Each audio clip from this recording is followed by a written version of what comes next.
जय श्री कृष्णा। पौष मास के शुक्ल पक्ष की एकादशी को पुत्रदा एकादशी कहते हैं। इसे वैकुंठ एकादशी के नाम से भी जाना जाता है।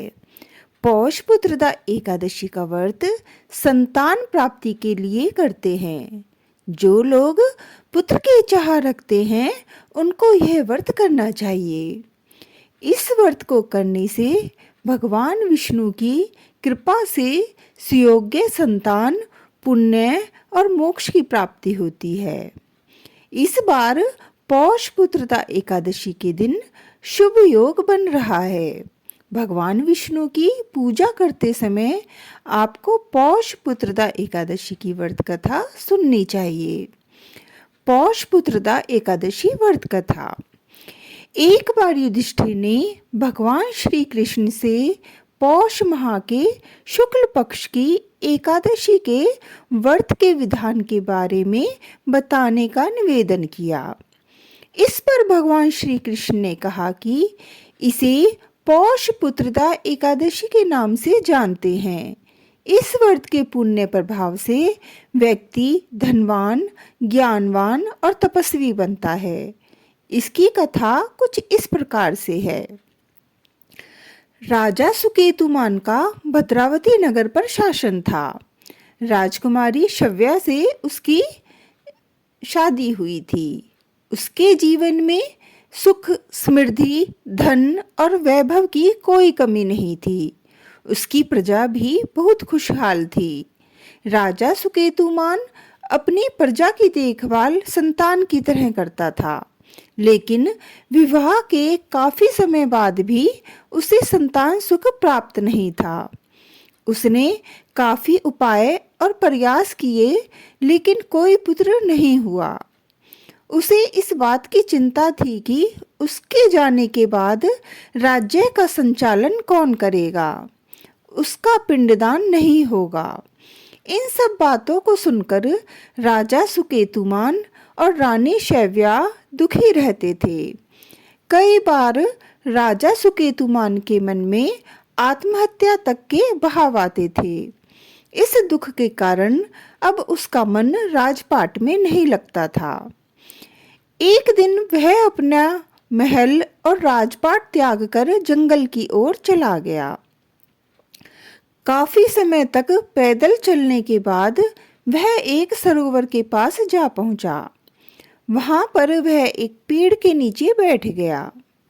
उसने देखा कि पास में ही एक आश्रम है। वह उठा और उस आश्रम में गया। उसने ऋषियों को देखकर प्रणाम किया और अपना परिचय दिया। ऋषियों ने राजा सुकेतुमान से आने का कारण पूछा, तो उसने अपने मन की पीड़ा बताई। उसने उनसे इसका निवारण का उपाय पूछा। ऋषियों ने बताया कि पौष शुक्ल एकादशी आने वाली है। तुम उस दिन विधि विधान से व्रत रखकर भगवान श्री नारायण की पूजा करो। इस व्रत को करने से अवश्य ही तुम्हें योग्य पुत्र की प्राप्ति होगी, क्योंकि यह पुत्रदा एकादशी है। इस बात को सुनकर राजा सुकेतुमान का मन खुश हो गया, जैसे पल भर में उसके दुखों का अंत ही हो गया हो। राजा सुकेतुमान अपने महल वापस आ गया। पौष शुक्ल एकादशी के दिन उसने व्रत रखा और विधि विधान से भगवान नारायण की पूजा की। ऋषियों के बताए गए नियमों का पालन किया और रात्रि जागरण किया। अगले दिन दान करने के बाद पारण करके व्रत को पूरा किया। कुछ समय बीतने के बाद रानी शव्या गर्भवती हुई। राजा सुकेतुमान को पुत्र सुख की प्राप्ति हुई। बेटे को पाकर वह काफी खुश हो गया। जो व्यक्ति पुत्रदा एकादशी का व्रत रखता है उसे संतान की प्राप्ति होती है। जो मनुष्य इस महात्म को पढ़ता या सुनता है उसे अंत में स्वर्ग की प्राप्ति होती है। पौष पुत्रदा एकादशी का व्रत कैसे करें? सूर्योदय से पहले स्नान। व्रती को प्रातःकाल स्नान कर स्वच्छ वस्त्र धारण करना चाहिए। भगवान विष्णु की पूजा। भगवान विष्णु की प्रतिमा को गंगा जल से स्नान कराएं और उन्हें फूल, तुलसी दल, पीले वस्त्र और मिठाई अर्पित करें। व्रत कथा सुने। इस दिन व्रत कथा सुनने और सुनाने का विशेष महत्व है। पौष पुत्रदा एकादशी का महत्व क्या है? मान्यता है कि इस व्रत को रखने से सारी मनोकामनाएं पूरी होती हैं। इस दिन भगवान विष्णु की विधिवत पूजा करना चाहिए।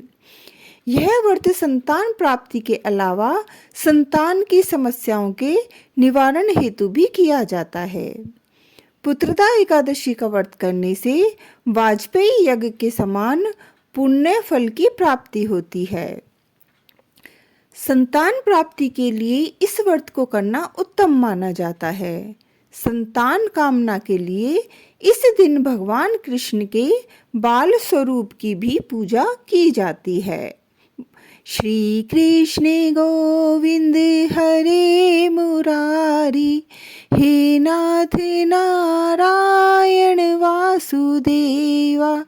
श्री कृष्ण गोविंद हरे मुरारी, हे नाथ नारायण वासुदेवा। जय श्री कृष्णा।